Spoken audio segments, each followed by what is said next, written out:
Pernikahan Ning Ayu Chasna Nailufer dan Gus Suni dengan megah membuat netizen penasaran dengan dua sosok tersebut. Orang tua Ning Chasna adalah Kiai Haji Abdurrahman Al-Kausar dan Ning Jazil. Kakeknya merupakan pengasuh pondok pesantren Al-Falah Ploso, Mojo, Kabupaten Kediri, yaitu Kiai Haji Nurul Huda Jauli, putra dari Kiai Haji Jazuli. Ning Chasna memiliki adik laki-laki bernama Gus Nayef Sambudikdo. Menikahi Ning Chasna berarti membuat Gus Suni menikahi cucu keturunan pendiri salah satu pondok pesantren terbesar di Jawa Timur. Sebab, Ning Chasna merupakan cucu Kiai Haji Nurul Huda Jazuli. Sedangkan, Gus Suni merupakan putra dari Kiai Haji Fahim Royani dan cucu dari Kiai Haji Fuad Munim Jazuli. Keluarganya merupakan keluarga pengurus pondok pesantren Al-Falah Ploso, Kediri. Gus Suni pun ikut meneruskan usaha keluarga sebagai pengurus pondok pesantren Al-Falah. Mertua Ning Chasna yakni Gus Fahim ini disebut-sebut merupakan saudara jauh Gus Kausar. Gus Fahim juga aktif sebagai pendakwah. Pada bulan Juli tahun 2023, Gus Fahim menghadiri hail ke-18 Kiai Haji Sajadi Fadilah di Pondok Pesantren Darul Falah Lenok Lumajang. Kiai Haji Jazuli Usman lahir pada tanggal 16 Mei tahun 1900 di Kediri, Jawa Timur. Namanya dikenang terutama sebagai pendiri Pondok Pesantren Al-Falah, Ploso, daerah setempat. Muhammad Nurul Ibad dalam perjalanan dan ajaran Gus Mik menjelaskan, Kiai Jazuli Usman merupakan putra Raden Mas Muhammad Usman, seorang penghulu kecamatan setempat. Adapun ibunya bernama Mas Ajeng Muntakinah, yang merupakan keturunan Mubalik. Alhasil, Jazuli sejak kecil tumbuh dalam pengasuhan orang tua yang religius dan berpendidikan. Saat berusia anak-anak, Jazuli Usman mengenyam pendidikan formal, mulai dari tingkat sekolah dasar, sekolah rakyat hingga menengah, yakni Mirwit Gebreit Lager Onderwijs Mulo, setara SMP, dan Hollands Inlandse School HIS. Ia juga sempat belajar di Sekolah Kedokteran Pribumi, School tot Opleiding van Inlandse Arts and Stofia, Batavia, Jakarta. Belum cukup lama menempuh pendidikan di kota, orang tuanya kedatangan tamu, seorang ulama. Namanya, Kiai Haji Muhammad Ma'ruf dari Kedunglo, Kediri. Dai karismatik itu merupakan murid Syekhona Kholil Bangkalan, Madura. Saat bertamu, Kiai Ma'ruf menyarankan agar Jazuli dikirimkan ke pesantren saja untuk memperdalam ilmu-ilmu agama. Sebab, dalam pandangannya pemuda yang sedang dirantau itu lebih cocok belajar di pesantren, alih-alih pendidikan tinggi yang belum tentu mengajarkan nilai keislaman. Mendapatkan nasihat itu, RM Muhammad Usman lantas mengirimkan surat ke Batavia. Isinya meminta Jazuli agar kembali ke Ploso. Sebagai seorang anak yang berbakti, pemuda ini akhirnya pulang kampung. Sejak saat itu, ia mulai belajar dari satu pesantren ke pesantren lainnya, utamanya di sekitar Karesidenan Kediri.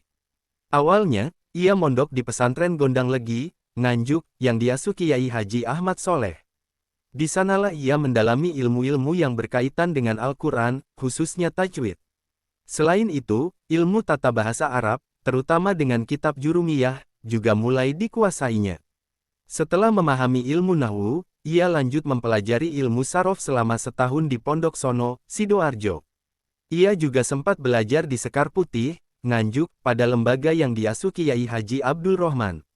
Pesantren yang didirikan Kiai Haji Ali Imron di Mojosari, Nganjuk, menjadi tempatnya berlabuh kemudian. Waktu itu, pesantren tersebut dipimpin Kiai Haji Zainuddin. Selama di pesantren Mojosari, Jazuli Usman hidup sangat sederhana. Setiap hari, ia hanya memakan sepiring kecil nasi dengan lauk pauk seadanya, seperti jantung pisang atau daun luntas yang dioleskan pada sambal kluwak. Di tengah kehidupan yang serba terbatas itu, ayahnya meninggal dunia. Untuk menopang biaya hidup di pondok, Jazuli membeli kitab-kitab kuning bekas. Dengan teliti, ia memperjelas bacaannya.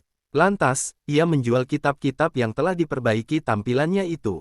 Hasilnya untuk membiayai kebutuhan sehari-hari di pondok. Saat masa belajar di Mojosari, Jazuli mendapatkan rezeki tak terduga. Ia berkesempatan untuk menunaikan haji. Selama di Tanah Suci, lelaki asal Ploso itu tak langsung pulang sesudah musim haji usai. Ia meneruskan rilah keilmuan dengan belajar pada sejumlah ulama di Masjidil Haram. Di antara guru-gurunya adalah Syekh Al-Alamah Al-Alaidrus. Di Makkah, Jazuli hanya bertahan 2 tahun. Sebab, kondisi setempat kala itu kian memburuk. Kudeta yang dilancarkan kelompok Wahabi pecah pada 1922. Sejak saat itu, dinasti Saud berkuasa. Dalam kecamuk perang saudara antar sesama Arab itu, Jazuli bersama 5 kawannya menyempatkan diri untuk berziarah ke makam Rasulullah Muhammad SAW di Madinah. Akan tetapi, mereka lantas ditangkap pihak keamanan saat dalam perjalanan. Jazuli dan kawan-kawan dipaksa pulang ke negeri asalnya lewat mediasi konsulat Belanda di Jeddah. Akhirnya, Jazuli kembali ke pelosok. Salah satu oleh-oleh yang dibawanya ialah kitab berjudul Dalailul Khairat. Setelah tiba di tanah air, Kiai Haji Jazuli Usman masih haus akan ilmu pengetahuan. Selang 1 tahun kemudian, pada 1923 ia pun kembali meneruskan perjalanan menuntut ilmu. Kali ini, Tebu Ireng di Jombang menjadi pilihannya untuk memperdalam ilmu hadis. Waktu itu, pondok pesantren itu berada di bawah pimpinan Syekh Kiai Haji Hashim Asy'ari, sang pendiri Jamiyah Nahdlatul Ulama, NU. Atas arahan sosok bergelar Hadratus Syekh itu, Jazuli tidak hanya mengaji, melainkan juga mengajar para santri di sana. Ia mulai mengajar tafsir Jalalain di Tebu Ireng. Tidak hanya itu, seringkali Jazuli mewakili lembaga dalam kegiatan Batsul Masail yang diselenggarakan di berbagai daerah, seperti Kenes, Semarang, atau Surabaya. Setelah dirasa cukup belajar dan mengabdi di Tebu Ireng, Jazuli kemudian melanjutkan pencarian ilmunya ke pesantren Tremas yang diasuh Kiai Haji Ahmad Dimyati, adik kandung Syekh Mahfuz Tarmasi. Tak berapa lama kemudian, ia pun pulang ke kampung halaman, Pelosok, Kediri. Setelah melanglang buana dari satu pesantren ke pesantren lainnya, Kiai Haji Jazuli Usman akhirnya mulai mengamalkan ilmunya. Pada pertengahan 1924, ia merintis sebuah pondok pesantren di tanah kelahirannya. Mula-mula, lembaga yang didirikannya itu menerima sekitar 12 orang santri. Dengan tekad yang kuat, pada tanggal 1 Januari tahun 1925 Kiai Jazuli mengajukan surat permohonan pemantauan kepada pemerintah kolonial Belanda. Proses itu sebagai cara formal untuk mendirikan bangunan madrasah baru demi memperluas kapasitas pesantren. Dalam usia muda, 25 tahun, Kiai Jazuli Usman telah menjadi seorang tokoh yang dihormati masyarakat. Cerita tentang berdirinya madrasah itu sudah terdengar di kalangan luas. Maka, makin banyak orang tua yang mendaftarkan anak-anak mereka ke pesantren di pelosok itu. Madrasah tersebut belum berupa gedung permanen. Wujunya masih seadanya. Malahan, kadangkala serambi masjid dipakai untuk tempat belajar mengajar. Oleh karena itu, Kiai Jazuli berupaya untuk menyediakan ruang belajar yang memadai. Akhirnya, rencana pembangunan gedung madrasah dimatangkan. Dengan segenap jerih payah, Kiai Jazuli berkeliling desa guna mengumpulkan dana demi mewujudkan rencana tersebut. Ia mengayuh sendiri sepedanya, berpuluh-puluh kilometer jarak ditempuh. Sejak Kediri, Tulungagung, Trenggalek, hingga Blitar. Usahanya tak sia-sia. Ternyata, ada banyak hartawan dan dermawan mengulurkan tangan, sehingga pembangunan madrasahnya segera bisa direalisasikan. Banyaknya santri yang menetap sudah tak tertampung lagi, sehingga timbullah permasalahan lagi yaitu pengadaan asrama bagi para santri. Pada 1928, dibangunlah asrama pertama yang diberi nama Pondok Darussalam.